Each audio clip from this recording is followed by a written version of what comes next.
Bonjour à tous, ça me fait vraiment plaisir de vous retrouver aujourd'hui.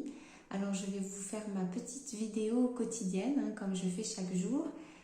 Bienvenue à vous tout d'abord, si c'est la première fois que vous tombez sur ma chaîne. Sachez que je partage avec vous l'expérience que j'ai malheureusement de la séparation par la mort. Ma soeur jumelle est morte il y a à peu près 2 mois et je suis la soeur jumelle survivante. Donc je partage sur cette chaîne tout d'abord les ressentis que j'ai en tant que survivante malheureusement de cette situation de deuil, mais aussi tout ce que j'ai pu vivre avec ma soeur jumelle, cette expérience de la maladie, comment prendre en charge la maladie, les différents protocoles qu'on a pu faire et puis aussi tous les sujets annexes autour de ça. Je vous invite vraiment à consulter les vidéos qui sont postées sur cette chaîne.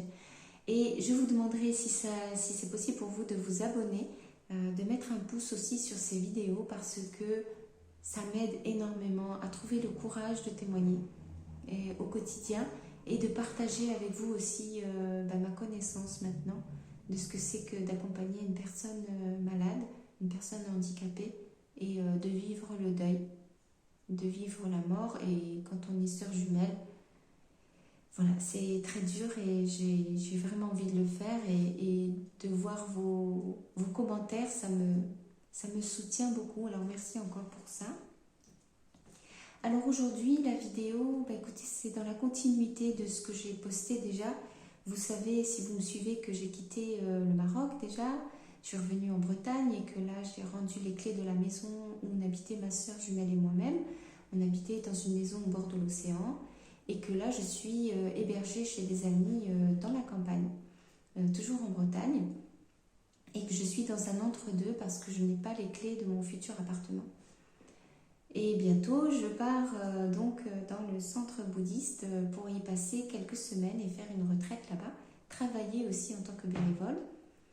Et aujourd'hui, donc c'est une journée, écoutez, assez tranquille, où je sens quand même que il y a une certaine détresse qui commence à remonter à la surface, étant donné que je suis un peu moins dans la suragitation dans laquelle j'ai été, surtout ces 10 derniers jours, parce qu'il a fallu que je fasse les cartons, il a fallu que je fasse le grand ménage d'état des lieux, de sortie, il a fallu que je lutte contre mon mental pour l'empêcher de voir ma soeur partout dans cette maison. Et j'ai simplement été sous contrôle mental tout le temps. Et là maintenant, j'ai rendu les clés, je suis arrivée donc dans cette maison, chez mes amis. Je suis allée aussi au rendez-vous pour signer le contrat de bail de location. Et aujourd'hui, voilà, tout est fait. Et c'est pas que j'ai encore rien à faire, j'ai encore des choses à faire, mais aujourd'hui, voilà, j'avais quand même la majorité du temps devant moi. Que faire et comment faire pour ne pas se sentir mal, parce que ça a commencé dès cette nuit. Ça fait 2 nuits que je dors mal, 2 nuits que je sens qu'il y a quelque chose qui remonte à la surface et je ne me sens pas capable de le laisser remonter à la surface. Et ce matin, à l'aube, je me suis rendormie, donc c'était vers 6h du matin. J'ai pris de l'huile essentielle pour m'endormir parce que je sentais que j'arriverais pas à redormir. Et puis je me suis vraiment endormie profondément et là je suis entrée dans des rêves vraiment tristes parce que je me suis réveillée en fait en sursaut. J'étais simplement en train de rêver que ma soeur était donc dans un état catastrophique, elle était sur le point de mourir, enfin il y avait quelque chose de très grave dans mon rêve. Et puis à un moment donné, il y a quelqu'un qui vient en riant et qui me dit mais non, en fait tout ça c'est faux, c'est faux, c'est comme une mascarade, c'est une supercherie, en fait c'est du théâtre, ça n'existe pas, c'est faux. Et je me souviens avoir ressenti dans mon rêve un énorme soulagement qui me disait oh, mon Dieu, mais depuis le début je me suis trompée, en fait ma soeur n'est pas morte, en fait ma soeur n'est pas malade, en fait je ne suis pas en train de vivre ça, elle n'est pas en danger et mon Dieu, on va commencer à revivre. Et j'étais en train de me dire vraiment, mais tout ce qui est devant nous, qui s'étale devant nous, qui est la vie. Et il y a un moment donné, il y a quelque chose qui se crispe à l'intérieur de moi Et puis je sens comme s'il y a un personnage dans ce rêve qui me dit mais non, c'est le contraire. C'est le contraire.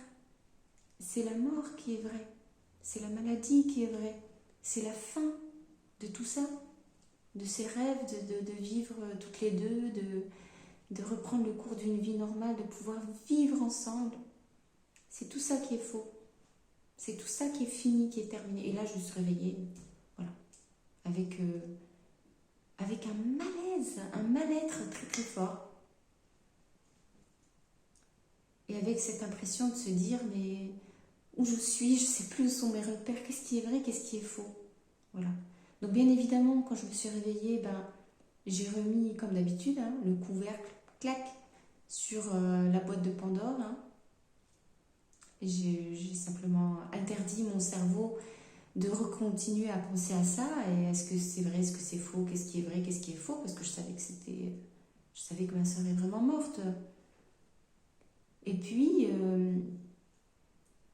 toute la journée, j'ai senti ce malaise, parce que ça ne vous quitte pas. Vous voyez, là, on est un peu sur la fin de la journée, il y a encore un petit rayon de soleil dehors.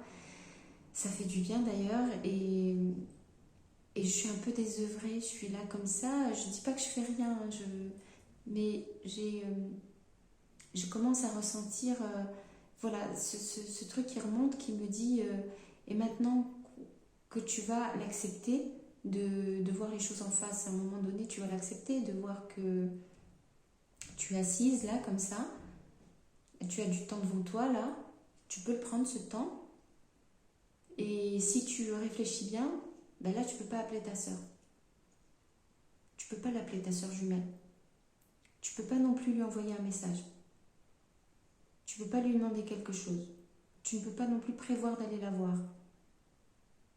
Et qu'en fait, ça, c'est ça qui va devenir permanent maintenant. Et qu'il n'y aura pas de fin à ça. Et je vous dis ça sincèrement parce que si vous avez suivi les vidéos d'introduction de la chaîne, vous savez que ma soeur et moi, on a l'habitude des séparations.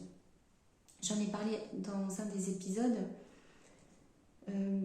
Ma soeur et moi, on a l'habitude de ces séparations et je savais que le piège était là. Que là, mon cerveau, il est juste en train de me faire le coup. Il est en train de me faire le coup de ma soeur.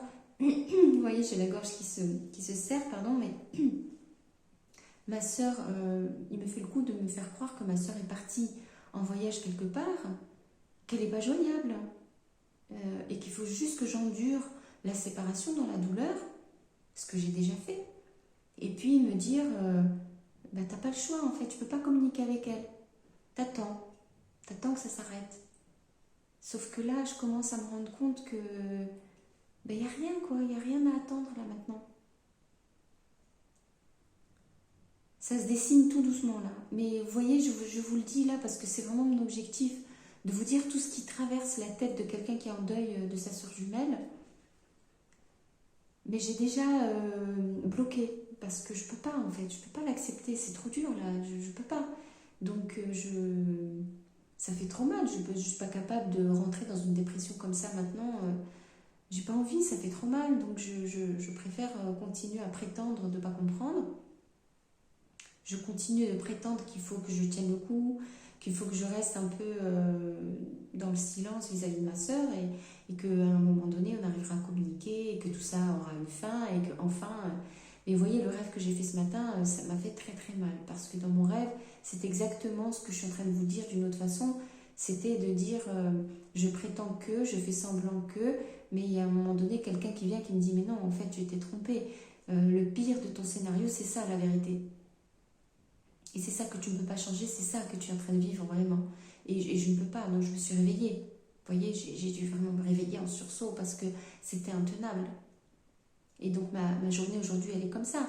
Et je sens que ce malaise commence à remonter de plus en plus fort. Mais je ne vais pas me laisser faire. Je vais essayer de tenir le coup. Et d'ailleurs, je vais vous partager avec vous ce que je fais... reprendre la série sur comment prendre soin de soi. Je vais vous laisser des vidéos sur ce sujet aussi. Voilà, j'ai beaucoup de tristesse aujourd'hui parce que j'ai l'impression que quelqu'un se fout de ma gueule, que j'ai été prise dans un piège, que on est en train de m'emmener dans un traquenard, que je vais m'en rendre compte et que ce sera trop tard, que je ne pourrai pas en sortir. Et qu'est-ce que c'est que cette vie que je suis en train de vivre, quoi? C'est quoi ce truc-là que je suis en train de vivre là? C'est très dur. Bien écoutez, je vous remercie de m'avoir écouté, je vous remercie vraiment. Je suis très touchée vraiment par les messages que vous me laissez, donc vraiment n'hésitez pas à faire des commentaires. Je ressens une telle gentillesse de votre part et puis surtout, certaines d'entre vous, vous vivez des choses qui sont absolument terribles et je voudrais partager avec vous ça. Je ne sais pas si la personne ne va pas être dérangée, mais il y a une personne parmi vous qui s'appelle Zoé et qui a eu l'énorme gentillesse de me transmettre une musique, une chanson. Et comme par hasard, je n'ai plus le titre. Écoutez, je vous promets de vous en parler dans la prochaine vidéo. Je vais essayer de noter ça pour vous faire écouter cette chanson qui m'a fait beaucoup de bien parce que c'est une personne qui dans ses paroles explique vraiment ce qu'on ressent quand on n'est pas d'accord avec le deuil. Mais qui a quand même une façon sympa et tellement douce de pouvoir la partager quand même. Voilà, excusez-moi, je n'arrive pas à m'en souvenir. C'est un des effets secondaires du deuil, c'est que je perds la mémoire. J'ai plus du tout mes capacités que j'ai habituellement. Mais on laisse ça de côté, j'en reparlerai dans une prochaine vidéo. Comptez sur moi là-dessus. Puis si j'ai oublié, bah, écrivez-le moi. Dites-moi, mais Kenza, c'est quoi cette chanson dont tu parles? Encore une fois, merci à vous les abonnés de me proposer des choses. Vous voyez, ça rend service à moi-même et puis j'espère pouvoir faire profiter comme ça à la communauté. Je sais que certaines d'entre vous seraient vraiment heureuses aussi d'entendre ça, donc je vais le faire. Voilà, ben en attendant, je vous souhaite de passer une bonne soirée, de prendre soin de vous et de savoir que je suis là aussi pour vous, que je ne vous vois pas, mais que je sais que vous êtes là et quand je vous parle, c'est vraiment à vous que je parle. Et ça me fait plaisir de pouvoir partager avec vous. Alors à très vite et prenez soin de vous.